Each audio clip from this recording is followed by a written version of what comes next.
Salam, hər vaxtınız xeyir. Bir gün izah edəcəyimiz mövzu coğrafiya 7-ci sinif dərsliyində hava axını necə yaranır mövzusudur. Havanın mühüm elementlərindən biri də təzyiqdir. Biz demişdik ki, havanın 3 əsas elementi var. Bunlar temperatur, təzyiq və rütubətdir. Atmosfer təzyiqi havanın yer səthinə və orada olan bütün cisimlərin üzərinə düşən ağırlığına atmosfer təzyiqi deyilir. Yəni atmosfer təzyiqi havanın yer səthində və yaxud yer səthində olan bütün cisimlərə etdiyi ağırlıq qüvvəsinə təsirə atmosfer təzyiqi deyilir. Atmosfer təzyiqi əsasən temperaturun təsiri ilə formalaşır və barometr cihazı ilə ölçülür. Belə ki, temperatur azalanda, yəni temperatur aşağı düşəndə hava ağırlaşır, yəni sıxılaşaraq ağırlaşır. Ağır hava aşağı çökür, yəni aşağıya doğru enir və yer səthindəki cisimlərə daha çox təsir edir. Daha çox yük belə deyək, ağırlıq yükü çökür. Ona görə də yüksək təzyiq yaranır. Yəni bir sözlə havanın temperaturu azalır. Temperatur yəni aşağı düşəndə hava sıxılaşır, yəni ağırlaşır. Ağır hava aşağıya doğru çökür və yerdəki cisimlərə daha çox təsir edir. Ona görə yüksək təzyiq formalaşır. Temperatur artanda, yəni temperatur yüksələndə hava yüngülləşir. Yüngül hava yuxarıya doğru qalxır. Yəni yerdəki cisimlərdən uzaqlaşır.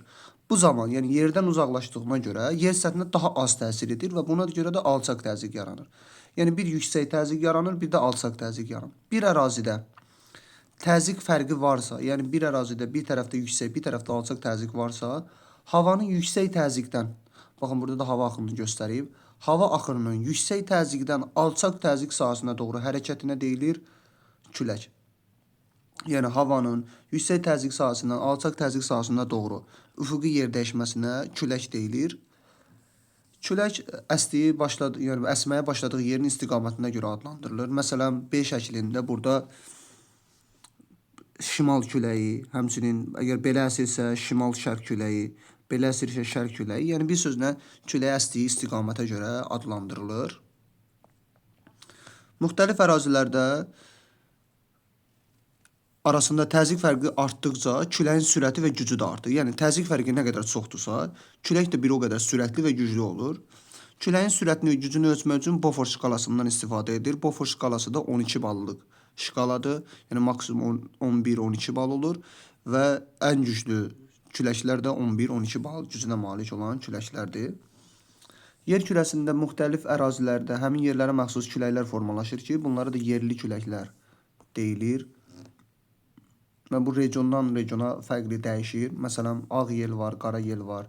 Yəni müəyyən bir əraziyə məxsus küləklər. Məsələn, Azərbaycanda da var Xəzri, Gilavar küləkləri.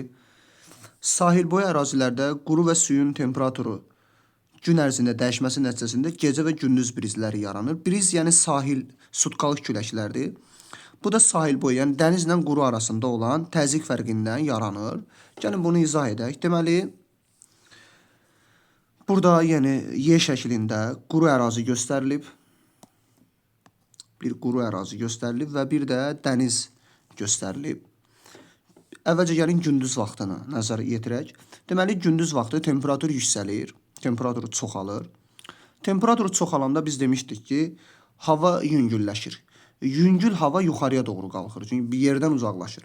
Yüngül hava yuxarıya doğru qalxdığına görə və biz də qayda olaraq da bunu həmişə bilək ki, quru səthi, yəni suya nisbətdə quru səth tez qızır, tez soyuyur. Yəni bu qaydanı biz həmişə bilməliyik. Tez qızır, tez soyuyur. Amma su səthi gec qızır, gec soyuyur. Yəni gec qızır, quruya nisbətdə gec qızır, gec soyuyur. Gündüz vaxtı, yəni gündüz günəşli olan vaxt, quru suya nisbətdə tez qızdığı üçün, qızan hava da yüngülləşdiyi üçün yuxarıya qalxır. Ona görə quru üzərində yüksək təzyiq, yəni bu zaman quru üzərində alçaq təzyiq yaranacaq. Çünki yüngül hava yuxarıya qalxacaq, yəni yerdən uzaqlaşacaq, alçaq təzyiq. Amma su üzərində yüksək təzyiq yaranacaq. Biz də küləyin tərəfində demişdik ki, külək yüksək təzyiqdən alçaq təzyiqə doğru əsir. Ona görə də gündüz vaxtı külək dənizdən quruya doğru əsəcək. Çünki dənizdə yüksək təzyiq, quruda isə alçaq təzyiq olduğu üçün külək dənizdən quruya əsəcək. Yəni gündüz brizi dənizdən quruya əsir. Gecə brizinə baxaq. Gecə hava soyuyur.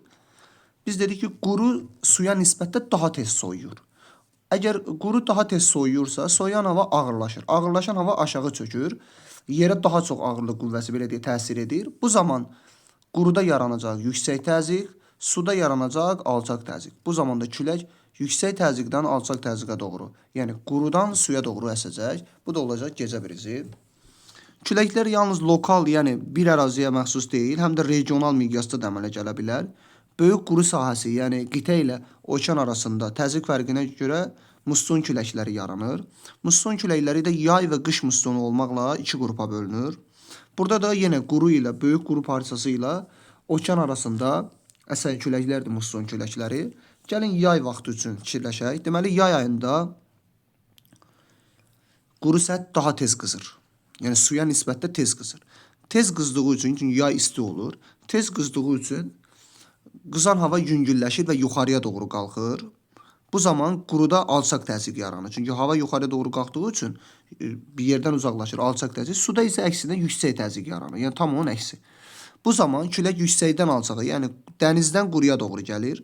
Küləklər dənizdən quruya doğru gəldiyi üçün dənizdə rütubətlənmiş havanı quruya doğru gətirir və yay mussonları bol yağıntı verir. Quru üzərində bol yağıntı yağır. Qış aylarında isə bunun tam əksi olur.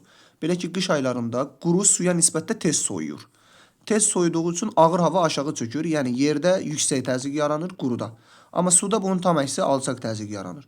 Bu zaman külək qurudan dənizə doğru əsir və qış mussonları daha çox quru iqlimlə malik olur, çünki yəni yağıntısız olur və qışda da külək dediyimiz kimi quru hissədən, yəni yüksək təzyiqdən alçaq təzyiqə doğru, yəni suya doğru, dənizə doğru əsir. Burada həmçinin tapşırıqlar var.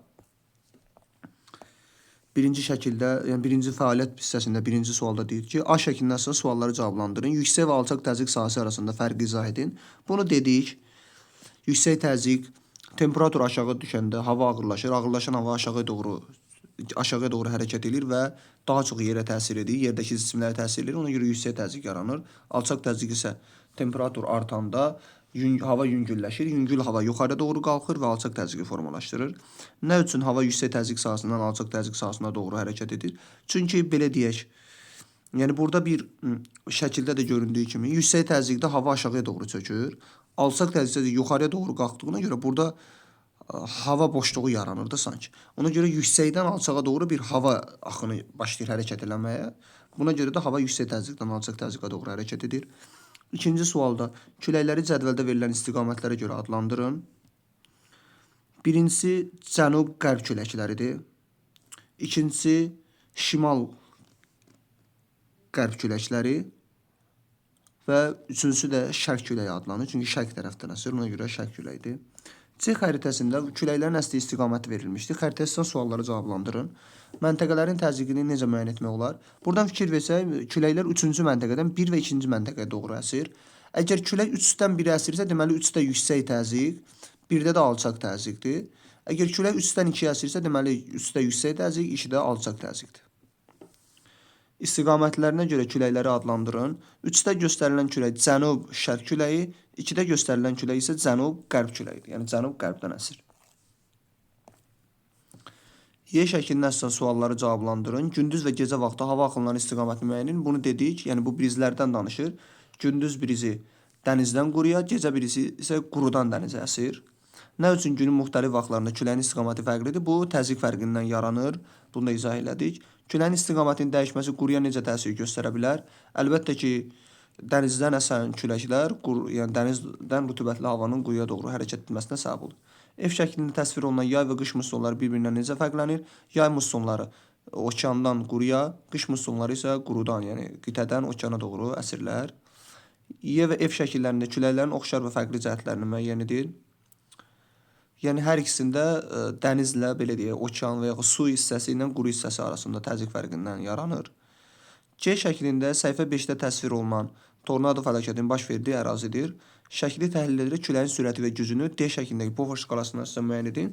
Burada külək çox güclü bir şəkildə olub, yəni böyük dağıntılar yaradıb. Bu təqribən 9-10 bal gücündə qasırğa ola bilər.